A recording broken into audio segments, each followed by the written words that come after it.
Date, how I got fired and rehired the same day. So here is how another J mess up led to me quitting. I got a phone call at home from an IT recruiter. This call was a little bit different. It was from an in-house recruiter for a tech company, a company that was one of the shining stars of tech where I lived, with a reputation for not only having solid technology in their market, but also being a great place to work. They were an honest-to-goodness unicorn. The conversation went, "Recruiter, hi sir, this is Recruiter with Cool Tech Company, how are you today?" Me, doing well, thanks, what can I do for you? Recruiter, I'm calling because Lynn, IT architect who I was assigned to work with after Jay screwed up, gave me a copy of your resume, and suggested that I reach out to you about a position we have open. A bog-standard HR introductory call followed, where I found out that they were looking for a lead Windows sysadmin for their internal IT department. Now this confused me, because Lynn was my lead, albeit through a dotted line. Let that sink in, my boss sent my resume to a recruiter without my knowledge or permission. Obviously, this was something that warranted further investigation. So I called Lynn. Apparently, she had just interviewed at Cool Tech Company, and didn't get the job. On the thanks but no thanks call from HR, she told the recruiter something to the effect of, "Well, that's too bad, but I know someone else you need to talk to." And then she sent over my resume, which she had from when she referred me for an internal hire job in another division of the telco we both worked at. When I asked her why she did that, she just said, "You have to trust me on this one. I can't say more." So I had a phone interview with the hiring manager at Cool Tech Company. And he and I meshed well, and he decided to bring me in for the full gauntlet interview with the rest of the sysadmin team there. Around this time, I got a meeting request from Jay, who I hadn't really interacted with a lot since the time he tried, and failed, to shitcan me. At the meeting, Jim informed me that Telco had decided to insource all the contract sysadmins, and bring them on as direct Telco employees. He had an offer letter waiting for me at the meeting. I opened the offer letter, only to discover that it was a 20% pay cut from what I was earning as a contractor, to do the same job. There was a slight bump in terms of benefits value, but at first glance, it was obvious that this was a pay hit no matter how you added it up. Jim also informed me that this wasn't optional, that the insourcing was going to happen whether I liked it or not, and that this was a take it or leave it offer. Not only would this be a pay cut, but I would also be reporting directly to Jim, as would all the other newly insourced sysadmins on the team. Either one of those would be deal breakers, but I kept my mouth shut, knowing his history. I caught up with Lynn a few minutes later. She took one look at my face and knew what had just happened. "This is why I told you to trust me," she said, before I even said a word. I could have kissed her. So, a couple of weeks later I went in for the full interview at Cool Tech Company, which resulted in an offer that would have been a no-brainer to accept even if I hadn't just had my pay cut. I received that offer just before the planned effective date of the insourcing. The next day, I walked into Lynn's cube and let her know that I'd gotten the job. She got this look of utter delight on her face, and said to me, "You have to let me be there when you tell Jay." So, we walked over to his office together, and told him. He looked absolutely floored, and as usually did when he didn't get his way, immediately went into argument mode. All the other sysadmins took the job. "You're making a big mistake. Do you think that little company is going to last?"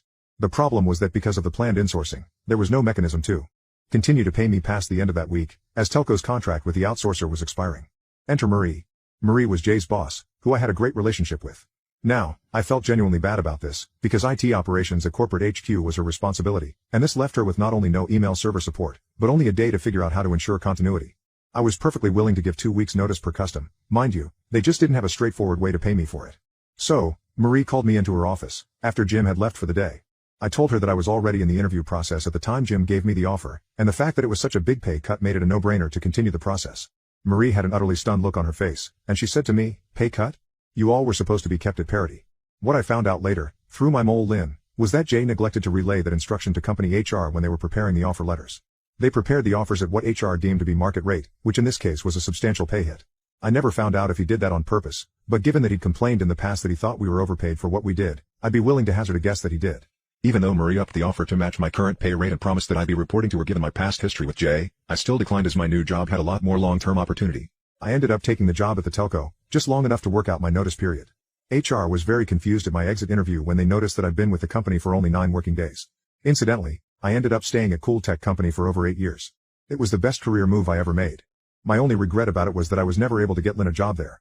On the other hand, Marie stepped in and took away all of Jay's supervisory responsibility over the sysadmins, sticking him in a strict technical role. He lasted a few months after that and bailed out to a much smaller company. What is the most toxic relationship you have been in? We met on Tinder. For 2 weeks we had the most amazing conversations and found out we were almost an exact match. For almost every situation or idea, we agreed. She decided to wait to meet up and keep texting. On the first date, you could tell that most of her profile pics were doctored or filtered, and she secretly wore something under her shirt to hide her stomach pooch. But no worries. She was still very cute and pretty, and her attitude was upbeat and positive. Wanted to play things right on the first date and not sleep with her. She came on so strong to the point of basically making it seem like the date would be a failure if we didn't seal the deal. On the second date, she asked me to hang out at her apartment. She has a 4-year-old daughter that she allows to basically audition with me as her stepdad. Thought it was a bit uncomfortable, but I was nice and playful back because her daughter was just too damn cute. Date for a few weeks and things start to creep up. She finds out that one of my coworkers is an ex and she still texts me as friends. She finds out because she went through my Facebook and asked about all the female friends I had, and I didn't lie when she asked about that particular one. She took it as if it was an ultimate betrayal. Rest of the relationship she would throw that in my face when she was losing an argument. She said I technically was cheating. Get through this thinking it will be a one-time fight though. 3 months later when her lease is up she wants to move into my house. I still think things are okay and can be managed, so I say what the hell and agree. Things start to swing badly when she goes through my internet history, my phone, and my emails on many occasions and uses harmless things she finds on there to say I'm cheating on her. Like an email linked to a girl's hoodie I sent my friend as a gift idea for another girl. She believed I bought it for my ex/co-worker and threw it in my face repeatedly. She uses fights as leverage to get what she wants. Every time she brings up something like I say good morning to the dog before her, or I didn't say I love you right away when I get home from work. She sets up these scenarios where if I fail and don't do it she can banter at me for it. When she realizes she's being crazy she just throws a tantrum and says she's breaking up and moving out. Then she comes to her senses but says she will only stay with me if I give something up. First, it was alcohol, then it was video games, then the computer entirely, then I had to start deleting specific women off of Facebook. She starts alienating me from my friends. Everything we do usually involves her, her friends, or her family, and she always makes it a point to make me seem like in a hole or a dingling at some point so that her friends and family are always on her side. I can't even make trips to the hardware store by myself or I get told I'm trying to get away from her. For every menial task she has to take care of I have to ride with her. Never allowed to stay home by myself or relax by myself. Must spend time with her. She wants to go to the gym every night after work and I must babysit her daughter. I'm only allowed to babysit and I can't watch TV other than kids shows with her, and I can't play any video games, or do anything fun for myself while keeping an eye on her.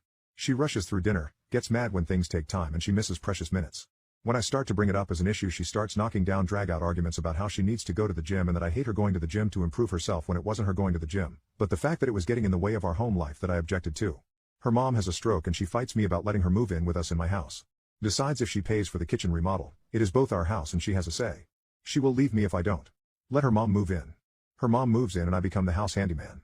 They proceed to take over the house and I'm expected to just sit on the sofa with them and watch HGTV all night, and I get in trouble for even putting a baseball game on my phone. Meanwhile, she's constantly on Facebook or Pinterest. Her mom is selfish as well, but it's a whole story in itself. I see where she gets it from. I'm miserable. I'm controlled. I'm yelled at or on trial for everything I do. She wants to totally rework my house to be her own. Makes me sell off most of my stuff in a garage sale. She wants to paint the fireplace, remodel this, remodel that, take down all my decorations, and put up what she wants because she says I live like an old man. Things go on like this for a few months. I bond with her daughter, teach her to swim, ride a bike, read. So much. Tell her she needs therapy and that it's over unless we go to counseling. She cries and says I'm right. Agrees to counsel. 2 weeks later starts a fight with me over grabbing the seat in her Jeep when she took a hard turn.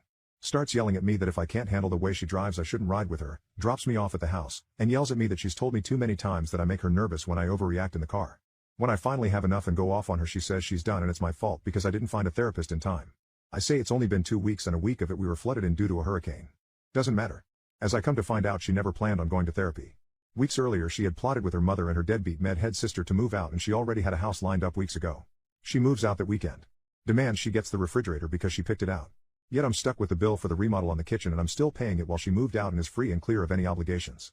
I have to buy all new because I sold most of my stuff in a garage sale. Have to start working extra hours to afford the bill for the kitchen. She tries to keep in contact to keep an eye on me and pretends she's going to get back to me. She just needs time apart to get better as a person so she can be better for me. A few weeks later I hear from one of my close friends she's bad-mouthing me like everything was my fault, and that she was already sending tit pics to other guys. I confront her about all her lies and she says so what, we broke up, and gets mad at me again, for caring. I drive off and make a pact with myself to never contact her again and to stay away from her. So far so good. That was a year ago. Also, I kind of forgot the worst part. After she decided she was moving out she sent her daughter to stay with her dad, and I never saw her again. She never let me say goodbye, she just took her and left and I've never seen her since. It doesn't surprise me because she would constantly brag during fights about how she already took her away from her real dad, so if we broke up she'd just be taking her away from a fake dad. Police officers, when was the last time someone you pulled over made you laugh and why? I once transported a man who sang ABBA a whole 2-hour drive. I asked if he was on something in case I needed assistance walking him once we got there. He said, no, if I have to be punished so do you. So then we sang ABBA together. It was awful. When I was still in field training, I was doing traffic stops with my FTO. We stopped this one kid who I felt like I'd seen before, but he also happened to have a warrant. I said, hey man, I'm sorry but it seems you have a warrant and I'm going to have to take you in today, can you please step out? He opens the door and glances back at my FTO and hesitated for a second. I saw him target glancing toward the parking lot across the street, so I asked, you're not going to run on me, right? And he said, no ma'am, not from you. I saw you at the gym. But you'd run from my sergeant? Yeah, I saw him at McDonald's. There's a homeless guy in my city who has a few mental issues. He's typically easy to deal with, so we normally leave him alone. But every now and then he will do something that warrants an arrest, or a trip to the hospital for a mental health evaluation. When he realizes that he's about to be arrested, the very first thing he does is take off his clothes. This guy is about 5 feet 2 inches and has absolutely the largest penis any of us have ever seen. He will then run into the street and dance with his giant dong flopping all over the place while we try to take him into custody. He will even occasionally drop a poop during the process. Most of us officers who have some time will do anything to avoid him, or send the rookies to do the duty work. I remember it was about 10 or 11 at night. Not too early, but late enough that it was easy to catch speeders on the highway doing 30 to 40 over the limit. The speed limit was 90 km per hour and this vehicle is off in the distance, and I clock him at a zoomy 70 km per hour. I think to myself that the only reason the vehicle is driving slow is due to impairment. I'm figuring an easy impaired charge. After pulling the vehicle over, I approach the driver, shine my light in, and see a very elderly gentleman. He looks at me and said something along the lines of, "Why did you pull me over?" I know I wasn't speeding. I told him that I agreed with him, and after getting his license and vehicle reg, I told him I had pulled him over for going so slowly, and that I was worried he was impaired. There were no visible indications or odor of impairment. He let out a big smile and said that he hasn't had a drink in over 40 years. Upon asking him why he was driving so slowly, when with very little traffic on the road, most vehicles speed, his response was this: "Son, it was my monthly model train meetup tonight, and it's the one night my wife lets me go out by myself." When you've been married for over 50 years, you appreciate the silence and private times. I'm in no rush to get back home.